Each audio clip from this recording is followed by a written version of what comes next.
I knew it someone makes you who look was the like a victim of a seal. great white shark attack at Near Beach, north of San Francisco. That would go That with your happens cold there. water Yeah, it's theory. colder.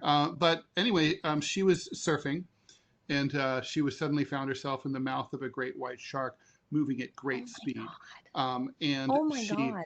and suddenly as she did the thing that the cliche, she punched it in the eye. She tumbled out of into the ocean, and her intestines were out in the ocean, loose. Oh my And God. the other so the other surfers brought her to shore. They This was pre cell phone. There was a payphone on at the beach. Someone called 911. They sent a medevac helicopter across the bay from San Francisco General.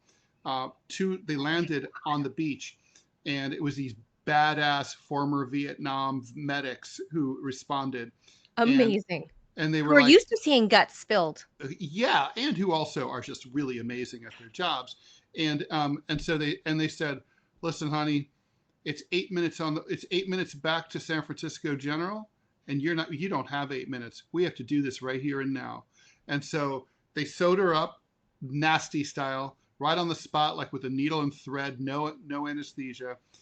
Dropped her on the helicopter. She said she looked out the window and she could see the Golden Gate Bridge, and she lost consciousness, and she assumed that she would never, she thought, I'm Should to never, herself, that was the last I'm thing she'd I'm see. dying.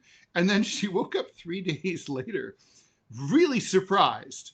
She ended up going through about 20 or 30 operations ultimately to put Humpty Dumpty back together again. She had Oh my God. scars on scars on scars. She had the big giant shark mark like all the way What an, around oh both God, sides I of would her never want to go body. through it. She was But a what an amazing but she was story. one of the calmest people I've ever met. One time we were out for drinks and there was a fight, and I said, "Oh, you're very calm." And she's like, "Once you've been inside the mouth of a shark, it takes a lot to stir you up."